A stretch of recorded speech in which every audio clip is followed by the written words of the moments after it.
circuit, broadcasting on 1602 kilohertz at 187 meters in the medium wave band. Well, good morning to you. This is the day, July the 12th. I wonder, who will it be? Will it be Stefan, or Timmy, or Nelson, maybe even Derek? How about Nigel, or even Nancy? Well, I'll tell you what, all will be revealed later today at the Shell's Oil Formula One Grand Prix, and you'll hear it first on the winning station, Radio Silverstone.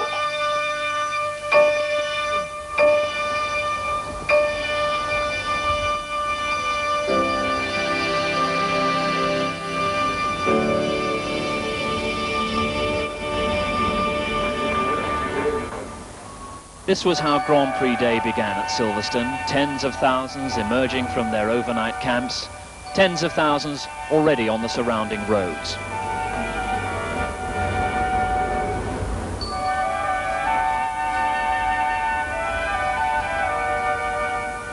And the covers were coming off Williams Honda number 5, which most hoped would be providing a winning ride for Britain's Nigel Mansell. Mansell is now used to being the centre of attention at the British Grand Prix. The man voted Sports Personality of the Year, even though a puncture robbed him of the world title, saw no change in his luck in the opening round in Brazil. For him, a race beset with problems, including another puncture.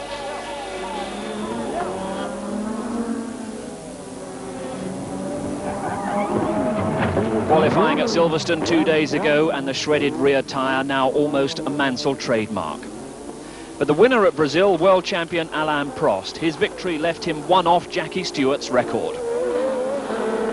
And this is to be Alain Prost's 26th victory of a magnificent career, and Prost wins the Brazilian Grand Prix of 1987. The man of the year so far for me is Alain Prost, because of the way that I believe he's conducted himself, by the professionalism that he's applied, and I think against odds of superior power by the other 3 drivers, Alain Prost has made his victories by intelligence, by strategy, and by finesse that I think marks him just that little bit above everybody else. Second in Brazil, Nelson Piquet in the Williams Honda, but Piquet ruled out of round 2 in San Marino after a near disaster in practice. The fact that Piquet emerged at all is tribute to the strength of the Williams chassis, but it resulted in concussion and more fuel for Piquet's critics. Nelson Piquet has made mistakes that I don't approve of, that are unforced errors. I think that he did them last year also. He did them in Portugal, he did them in Australia, and now he did one at the French Grand Prix when he spun off. But it's a mental factor. He's got something allowing his head to trip out of concentration. Despite Piquet's accident, San Marino did produce a Williams win, victory for Nigel Mansell that put him on top of the championship. Frank Williams was back in charge of the team, and there seemed to be few problems. No shortage of talent, and certainly no shortage of finance. One of the men with the most money right now is Frank Williams. You and I both remember well the days when Frank Williams had no money, when he was scratching around, he didn't have enough money to pay this and that. Frank Williams went out and found the money, and he's been rewarded royally, and he should be respected for doing it. And today he just happens to be the man in that happy position of being able to find funds. The Williams team was setting the pace, and yet again the once mighty Ferraris were struggling to match it. Ferrari's last Grand Prix win was 29 races ago, and it seems their problems aren't confined just to the track. I personally think the administration of Ferrari has absolutely dissipated into nothing, and I could seriously see Ferrari never being in contention again for a very long time unless they stop the bus, change their administration, put somebody in authority who can absolutely rule a racing team correctly, because it's not the drivers. They're both very good. Berger and Alboreto, in my opinion, are both very good. It's not the tyres. Everybody's using the same tyres. It's not the money. They've got as much as anyone else.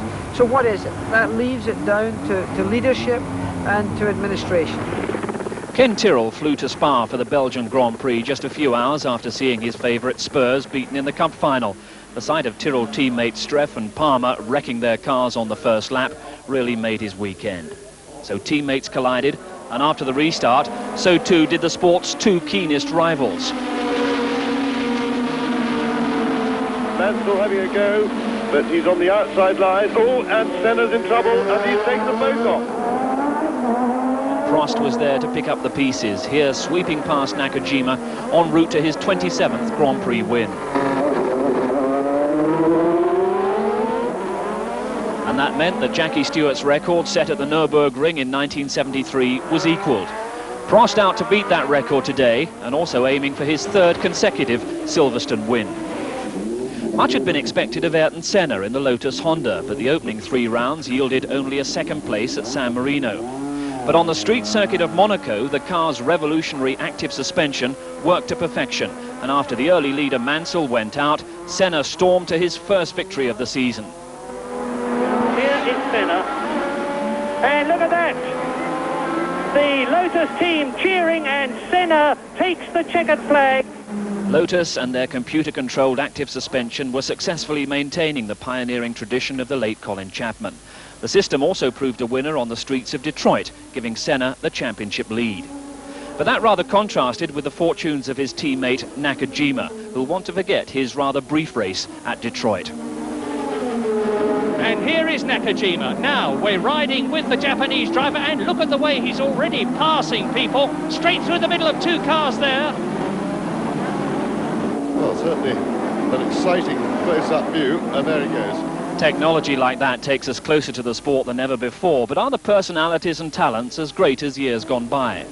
Grand Prix motor racing has never been better than it is today. A lot of people say to me, Jackie, wasn't it better when you were doing it? Wasn't it better in the days of Fangio or Sterling Moss? Wasn't it great when Nuvolari and Caracciola? I think over-the-shoulder looking is something that I don't want to play a part in. I think motor racing is better today, Murray, than it's ever been in the history of its existence. Greg Norman is certainly a fan, and in particular he's a fan of Mansell. The friendship struck on the golf course and the racetrack in Adelaide last year has clearly lasted. Mansell's return to the winner's rostrum in France should make him relaxed, but to Jackie Stewart he's not relaxed enough. I think Nigel is still suffering from the same kind of malady as he had before he won a Grand Prix. Tremendously fast, always promising. And if he were to win a world championship, I think you would find Nigel Mansell being able to do it more than once. But I think he has to crack that nut, he has to find the key to that door, and then I think you would see a more relaxed Mansell on the racetrack. And through goes Nigel Mansell. Piquet tries to hold him back. Lovely bit of driving. Nigel Mansell takes the lead on the 46th lap. My interpretation of Nigel just now is that he's got the skill, he's got all the attributes and all the ingredients. It's just that it feels to me like his spring's been too tightly wound, and his car doesn't flow to the same neat fashion that maybe even Piquet has. The 2 drivers do not get on particularly well, but they're very competitive individuals. The fact that they're thrown together in the same team, which is unusual, means that they maybe resent the fact that they have to try and beat the other chap the whole time. But in a way it's healthy. It's difficult for me to control.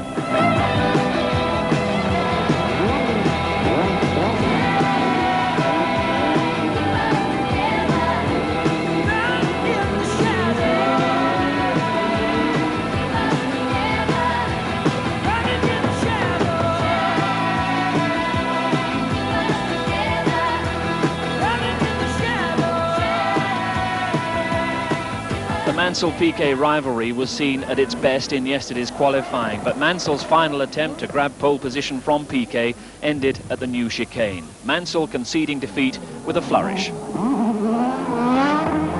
Both had gone off in the battle for pole, Piquet recovering better from his little spin. Big one, not a little one, a big one. Did you think at that time, Nelson, you'd thrown away this pole position? No, I still have one set of tire left. I still have the spare car, and I stop here. Let the one car jump on another one and try again. I think for my 10 years I have in Formula One, I know exactly that you have to fight until the last minute. You know, sometime you make, sometime you don't. Senna on the second row, fearing that the Williams power advantage that beat him in France will be too great again. Maybe, maybe, who knows. We'll try our best, but we really don't know exactly the pace that the others can do with the full tank, and normally you only find out those things when you go to the race at the same condition.